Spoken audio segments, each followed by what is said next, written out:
Without change, something sleeps inside us. The sleeper must awaken. Hello and welcome back to another We Ourselves video. And today I want to talk about something that I feel many of us in the recast T'Challa movement have come to realize. And what is that? Marvel is never going to recast the character of T'Challa. But rather than it being arrogance and pigheadedness on their part, which they certainly are, I think that Kevin Feige and Marvel Studios can't recast T'Challa. And today I want to explain why.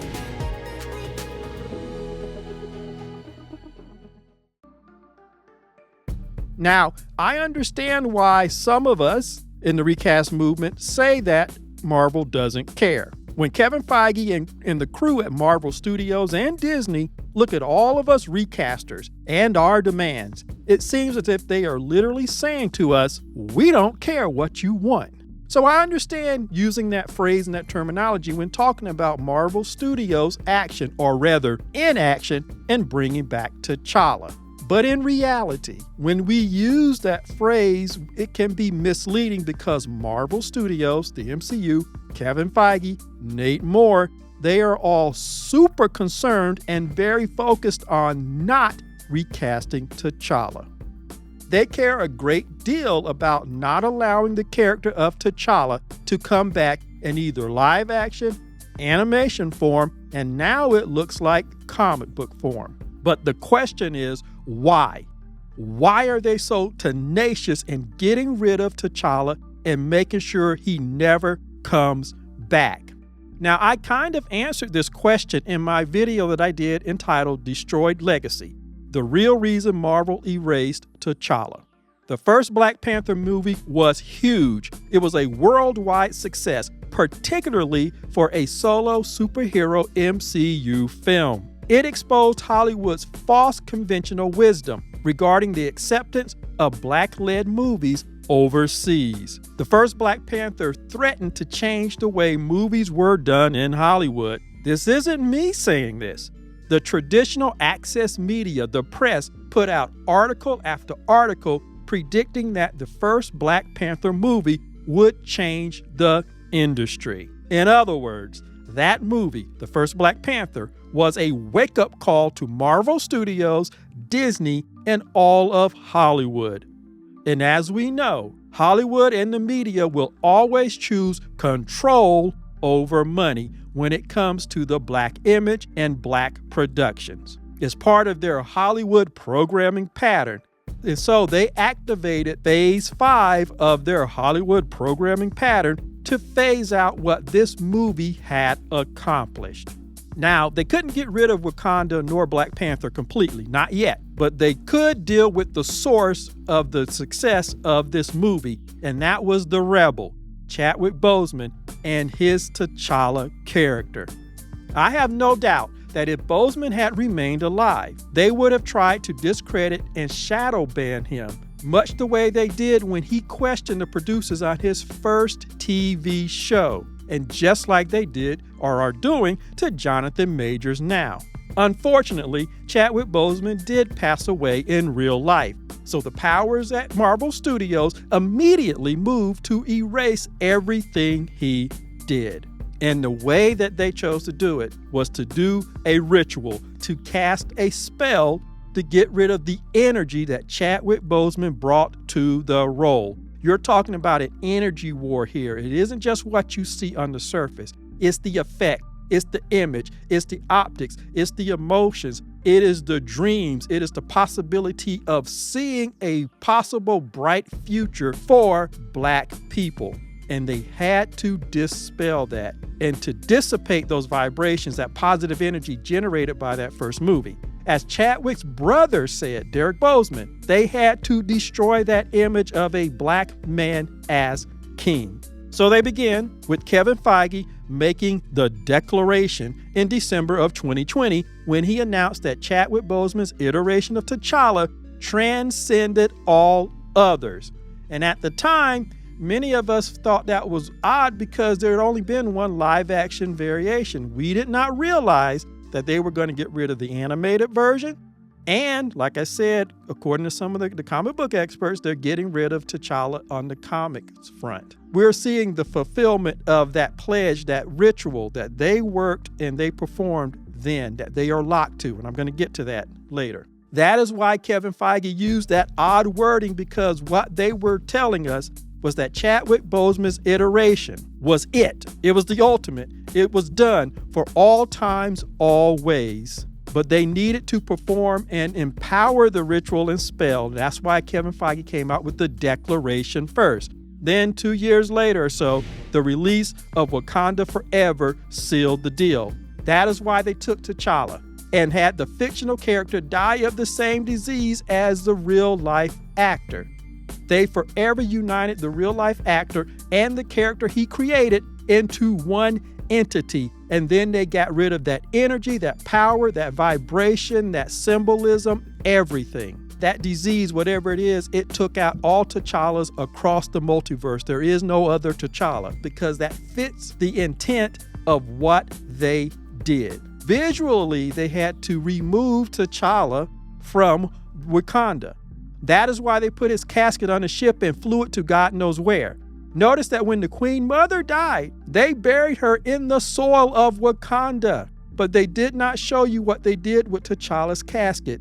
They put it on a ship and flew it out of frame. There was no special memorial or burial site for former Black Panthers or kings in Wakanda.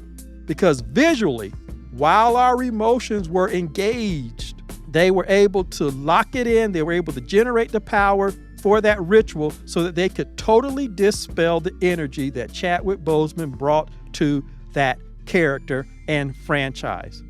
Then Shuri took his burial cloth, which should have been in a casket. She took it thousands of miles away to Haiti, literally on the other side of the earth from Wakanda. She sits on a beach in Haiti and she burns it and cries over it. So nothing about T'Challa was buried in Wakanda nor mixed with the soil of his birthplace. And using one of the most powerful tools of propaganda ever created, the movie, the big screen, they totally separated the body, spirit, soul, and vibration of Chadwick Boseman's T'Challa from their version of Wakanda. And I know some people, believe me, are on the same wavelength, and some people think it's just a movie. Movies are never just a movie. Every movie, particularly a high-budget movie that you see, they spend millions of dollars for every finished minute that you see. It is not done for nothing. There is a lot that goes into those movies. Even ones that fail, they are full of imagery, they are full of symbols, they are full of rituals, they are full of all of the things that they want to push on you. And when it comes to my theory of what happened in the ritual that they ran, Marvel themselves substantiated what I'm saying about Wakanda Forever when they released the What If Season 3, Episode 2. What if Agatha went to Hollywood? Now, we all know that Agatha is a witch. In this episode, it focuses on Agatha using Anthony Stark's movie productions to activate her spell and gather power. Now, the real focus of the episode was on her attempts to take the power from an Eternal, Kingo, who co-stars in the production. And the episode in itself makes no sense because Kingo is not magic. He's an artificial life form. His power isn't magic-based. So there's really nothing for Agatha to steal. As we saw in her own show, she steals the power from other witches. And ultimately, she wanted to get the residual power or whatever that still resided in Tiamat. And what they were doing, they were demonstrating right in front of your eyes that they understand that these movies are full of esoteric symbols, colors, patterns, themes designed to fuel spells through rituals. They wrote this episode, not me.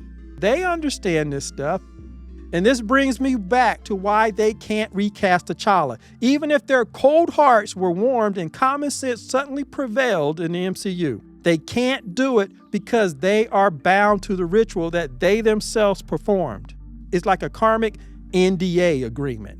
All the people that were part of and participated in that original ritual, Kevin Feige, Nate Moore, Ryan Coogler, and all the other people and the actors who keep going out there on command and crying, and Anthony Mackie for that matter, they can't go against what they enacted. To me, it's like what Darth Vader said to Luke in The Return of the Jedi. You don't know the power of the dark side. I must obey my master.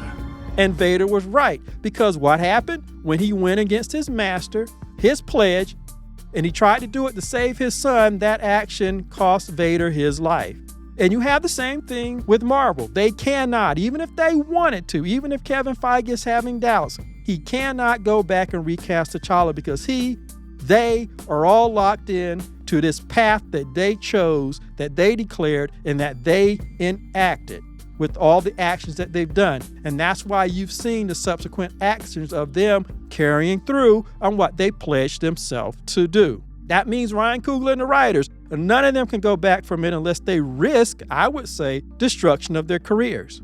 It's almost like the unbreakable vow in Harry Potter. A wizard who makes the unbreakable vow cannot go against that vow without risking destruction or deleting themselves from the timeline. The same thing happened with Dumbledore in Grindelwald in the Fantastic Beasts movies. These two made a blood oath with each other so that neither could go against the other without deleting themselves from the timeline. And I just want to add this here. I don't think the people who did this got away with their evil intentions.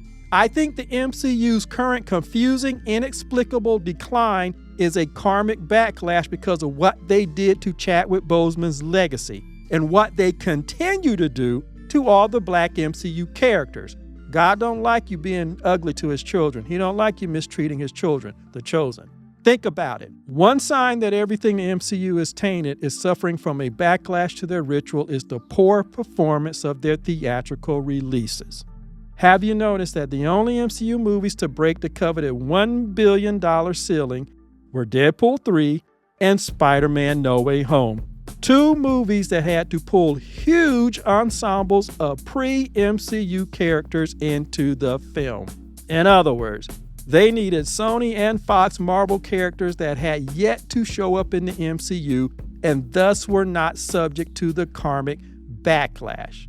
The only hope is if that Marvel sells the Black Panther IP to somebody else or somebody who's not part of the original ritual and spell. That company would be free to recast T'Challa and do whatever they want to do. And I don't even think licensing would work because whoever licensed it would probably come under the same curse. I think they need to outright sell it. But as long as it's with Disney and Marvel Studios and the group that put that ritual together, they are locked in. And so no, I don't think they can go back on it. That's why they're so dead set on using Toussaint and aging him up, because that's the only option that they have going forward. Unless, of course, they totally clean house and get rid of everybody associated with the original ritual. Starting with Kevin Feige, they need to work their way down to Coogler and all the actors. They need a clean slate. Nothing short of that will clear the air and allow the true T'Challa to return. And of course, they have to stop mistreating the chosen, the black characters in the MCU. It's a lesson that America as a whole is in the process of learning. The cosmic roosters have come home to roost. The judgment is on the House of Mouse and the Church of Marvel and all America. They have all been weighed in the balance and found lacking. And so, as always, like and subscribe and share. And I appreciate all those who have subscribed, and I appreciate all those who like and those who comment, whether they agree with me or not. Thank you, and I will see you in the next video. The sleeper has awakened!